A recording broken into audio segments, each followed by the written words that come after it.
Dans l'actualité du 13h15 à l'Assemblée nationale, les députés adaptent leur agenda au nouveau projet de loi, dont celui de la modification de la Constitution.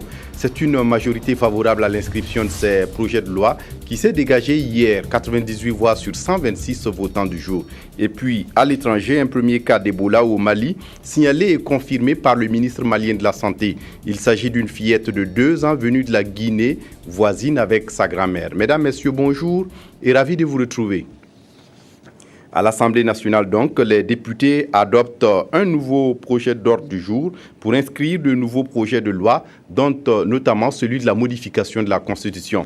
On le sait, le sujet divise et à l'Assemblée nationale, il y a eu des pour et des contre. Mais au bout du compte, c'est une majorité favorable à l'inscription de ces projets de loi au programme qui s'est dégagé. 98 voix sur 126 votants du jour. Ibrahim Sougrino Maguima. Pour une séance plénière comme celle-ci qui prévoit l'adoption du projet d'ordre du jour établi par la conférence des présidents, le règlement de l'Assemblée nationale dispose que chaque commission générale ou groupe parlementaire a un temps de parole pour expliquer son vote. Et les 5 groupes parlementaires régulièrement constitués à l'Assemblée nationale sacrifient à l'exercice.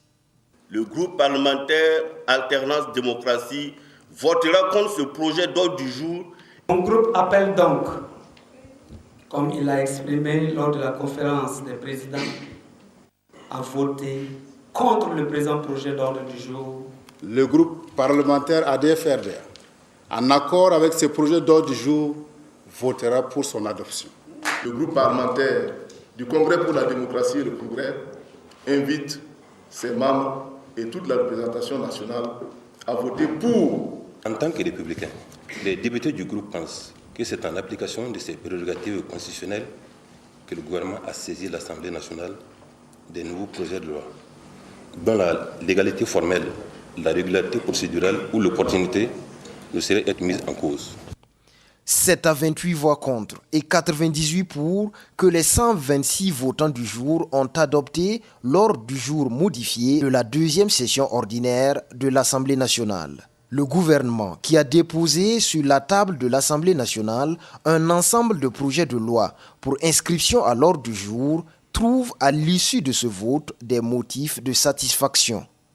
Je dois dire qu'en dehors du projet de loi portant modification de la Constitution, il y a d'autres projets de loi que nous avons apportés sur le Conseil constitutionnel, sur le Conseil supérieur de la magistrature. Nous savons que la session, elle est d'abord une session budgétaire, mais il y a un certain nombre de problèmes sociaux urgents que nous avons voulu inscrire.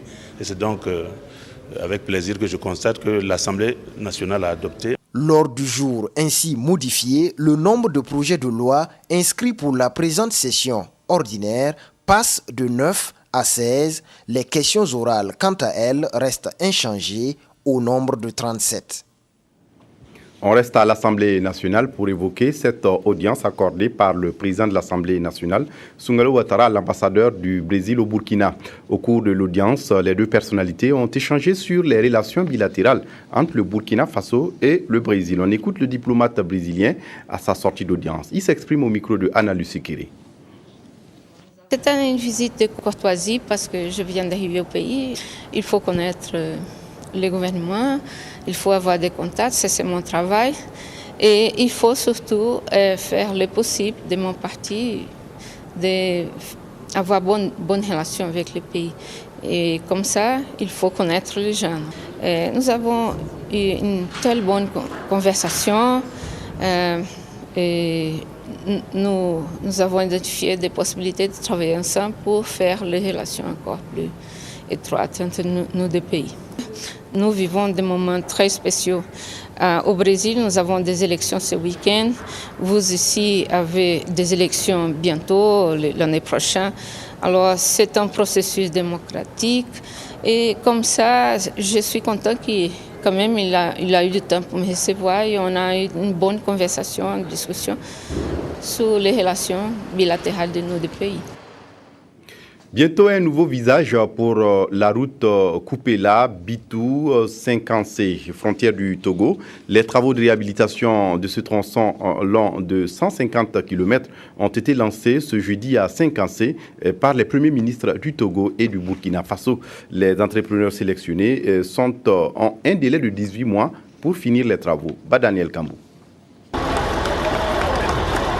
Et c'est parti pour le démarrage effectif des travaux de réhabilitation de cette voie Kupela-Bitou 50C, frontière du Togo longue de 150 km. Le projet prend également en compte la bretelle de 3 km reliant la localité de Mogandé, frontière du Ghana. Plus de 53 milliards de francs CFA, c'est la somme mobilisée par les différents partenaires, dont la Banque africaine de développement, pour sa réalisation. Un engagement aux côtés de l'Union économique et monétaire ouest-africaine qui veut aller vite à l'intégration économique en donnant un coup d'accélérateur à la facilitation des trafics sur différents corridors de son espace. Je pense que ce que nous sommes en train de réaliser ce matin est la preuve de la volonté de nos chefs d'État d'intégrer nos pays, de faciliter l'intégration de nos économies, d'aider nos populations à se retrouver de manière fraternelle. Lorsqu'on traverse le pays, qu'on arrive à la frontière avec le Burkina, on comprend pourquoi il est important d'avoir cette route. La réhabilitation de cette route Kupela 50C fait partie d'un ensemble et porte sur le corridor Lomé-Ouagadougou, long de 975 km. Son importance est liée à sa position stratégique. Ce corridor, comme vous le savez, est très important pour nous, pays enclavé. Et le Togo et Lomé, c'est un de nos premiers débouchés maritimes. C'est pourquoi nous y attachons l'importance la plus grande. Aménager, réhabiliter donc cette partie au Burkina n'aura de sens qu'ici, de l'autre côté de notre frontière également, les mêmes conditions existent. 18 mois, c'est le délai contractuel accordé aux entreprises pour sa réalisation. En plus du revêtement de la chaussée et des accotements, d'autres commodités seront réalisées telles la construction d'aires de repos. Le souci, la volonté manifeste de nos chefs d'État aujourd'hui, c'est que chaque fois qu'on réalise un projet, il faut que les populations se sentent concernées par ces projets-là. Aujourd'hui, nous sommes en train de vouloir construire, réhabiliter le corridor numéro 9, mais cette route-là traverse beaucoup de localités, beaucoup d'agglomérations, beaucoup de villages, beaucoup de villes. Et il faudrait que ces populations-là aussi se sentent concernées par ces projets. Il était temps, relèvent les acteurs des transports, qui reconnaissent voir leur peine allégée si cette route était réhabilitée. À l'occasion de la journée des Nations Unies, le personnel du système des Nations Unies au Burkina s'est réuni ce matin pour la montée des couleurs. Le coordinateur s'est adressé par la suite à l'assistance. Il a félicité l'ensemble des travailleurs pour le travail exécuté et sur le terrain au Burkina Faso. Des expositions sont en cours au CNU pour présenter les actions des Nations Unies au Burkina. Simon Gongo. Tous unis pour servir les Nations Unies. Ce matin, toutes les agences s'arrêtent pour saluer le drapeau des Nations Unies. Voici près de 70 ans que l'institution s'investit pour la paix dans le monde.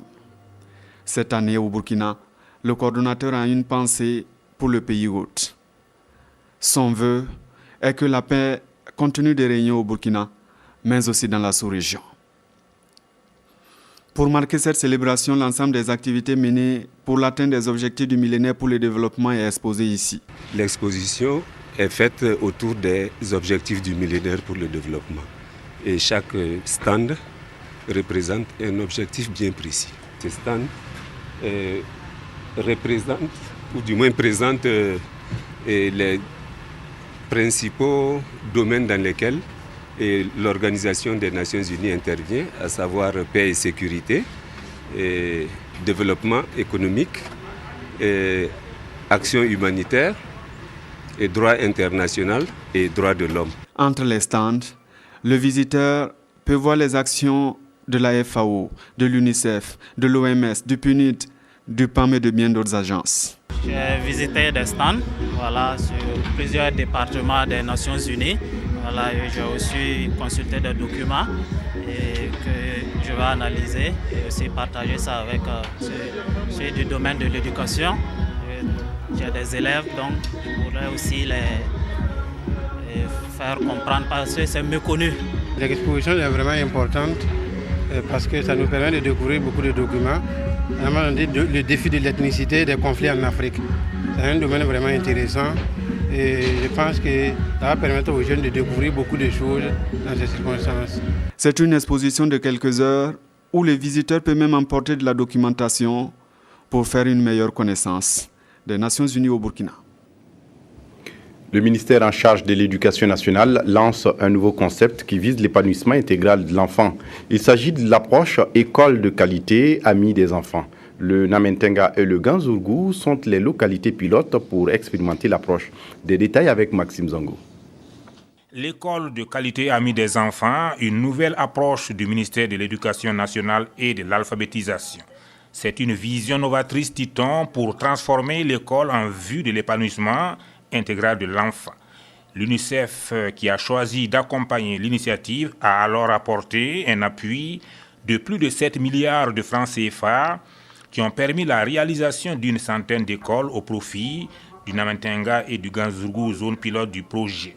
C'est une expérience qui a démarré depuis 2010, que nous avons décidé bien sûr d'évaluer, mais aussi de capitaliser avec l'UNICEF pour nous permettre de généraliser une telle expérience parce qu'elle est fondamentalement utile puisque centrée sur le développement même de l'enfant, mais surtout sa responsabilisation.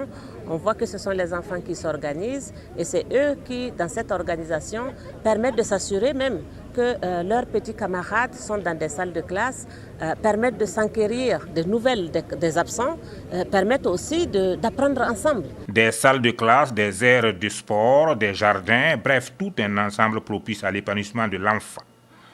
Un environnement dont les parents d'élèves ont été associés dans l'entretien. L'idée, c'est que l'école devient finalement une école où un enfant se sent en sécurité dans le sens le plus large possible. L'enfant étudie la science, mais l'enfant étudie aussi ses droits et ses devoirs et les droits des autres. C'est une école aussi qui permet la pleine participation de la communauté. Pour la rentrée 2014-2015, ce sont plus de 22 000 élèves qui pourront ainsi avoir accès à l'école grâce à ce projet. Outre la construction de ces 100 écoles, le projet a permis la mise en norme de plus de 300 structures éducatives ainsi que le renforcement des capacités d'un millier d'enseignants et d'une centaine d'encadreurs pédagogiques. Le ministère de l'Action sociale veut mettre de l'ordre dans les questions d'adoption au Burkina Faso. Des textes existent désormais dans le pays pour réglementer les adoptions et les placements d'enfants. Cette semaine, le comité technique chargé de gérer ces questions s'est penché sur les textes au plan national, mais aussi au plan international. Evelyne Daviré. Des enfants ne seront plus adoptés à la volée au Burkina Faso.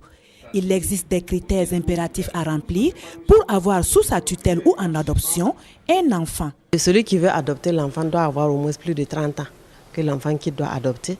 Et ici au Burkina, nous retenons les couples hétérosexuels.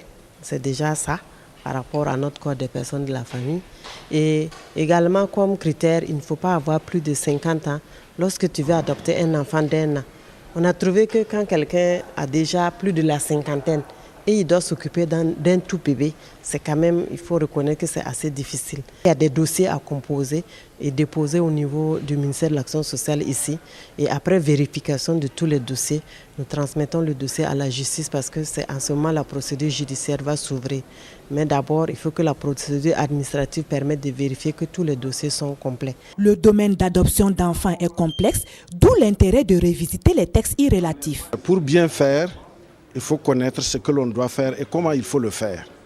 Donc c'est pour cela qu'on a organisé cette formation pour permettre aux membres du comité d'apparentement, mais aussi de l'autorité centrale d'adoption, d'abord de connaître leurs attributions et aussi de prendre connaissance de tous les textes, aussi bien les textes nationaux qu'internationaux, qui encadre l'adoption des enfants. Durant 3 jours, les participants à cet atelier de formation, que sont les membres de l'autorité centrale et du comité technique d'apparentement en matière de placement et d'adoption, auront à échanger sur les instruments juridiques nationaux et internationaux portant protection d'enfants et procédures d'adoption.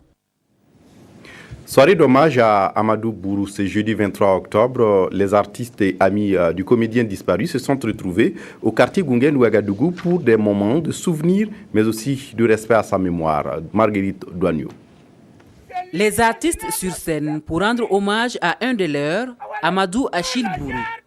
Au siège de la compagnie Férène, les comédiens ont fait montre de leur talent. Dans l'ambiance de la chorale Les Chérubins, les hommes de théâtre ont joué et déclamé des poèmes à la mémoire de feu Amadou Achille Bourou. À cette occasion, des témoignages ont été livrés sur la vie et les œuvres de l'illustre disparu. Avant de partir, il a servi la famille, il a rendu un grand service à la famille.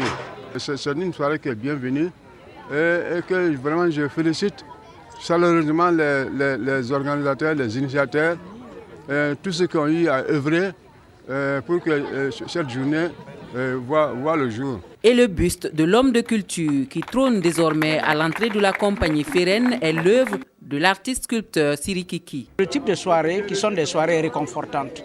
Réconfortantes d'abord pour la famille biologique, mais bien sûr la plus grande famille, celle des artistes d'une part. Et en même temps, c'est aussi une occasion de dire que les morts ne sont pas morts. Ça nous permet de nous souvenir des hommes et des femmes qui ont véritablement marqué nos vies, qui ont marqué nos esprits. Il y a 2 ans, les récréatrales rendaient hommage à Jean-Pierre Guengane. Cette année, c'est Amadou Achille Bourou qui reçoit les hommages de ce rendez-vous théâtral à dimension internationale. La compagnie Férène, fondée en octobre 1992 par Amadou Bourou, est située au quartier Gungen, sur la rue 932. Et des initiatives sont en cours afin que cette rue soit baptisée rue Amadou Achille Bourou. À l'étranger, un premier cas d'Ebola au Mali signalé et confirmé selon le ministre malien de la Santé. Il s'agit d'une fillette de 2 ans venue de la Guinée voisine avec sa grand-mère. Elle a été placée en quarantaine à Kaï, dans l'ouest du pays. L'OMS précise qu'une quarantaine de personnes sont sous surveillance, dont une dizaine de travailleurs médicaux. En Côte d'Ivoire le pays voisin du Mali, un aide-soignant en fuite dans le pays est activement recherché. Un premier cas d'Ebola au Mali. Il s'agit d'une fillette de 2 ans venue de Guinée voisine avec sa grand-mère. Elle a été placée en quarantaine à Keis dans l'ouest du pays. Toutes les personnes ayant été en contact avec l'enfant ont été placées sous surveillance selon le ministre malien de la Santé Ousmane Kone. L'OMS précise qu'une quarantaine de personnes sont sous surveillance, dont une dizaine de travailleurs médicaux. Bonsoir. Alors aujourd'hui, l'état de la fille, comme le service nous le rapporte, s'améliore grâce à une prise en charge précoce. Je dois rappeler que la fièvre hémorragique à virus Ebola n'est pas mortelle dans tous les cas. En Côte d'Ivoire, limitrophe de 2 des pays les plus touchés par la fièvre hémorragique, la Guinée et la Sierra Leone, un aide-soignant guinéen potentiellement contaminé serait entré clandestinement dans le pays. Il était activement recherché. Le dernier bilan de l'OMS fait état de près de 4 900 morts sur 10 000 cas recensés. Et face à cette menace, l'Union européenne vient de porter son aide à 1 milliard d'euros. Voilà, c'est tout pour ce journal. Merci de l'avoir suivi. Très bonne suite de programmes sur la RTB. Au revoir.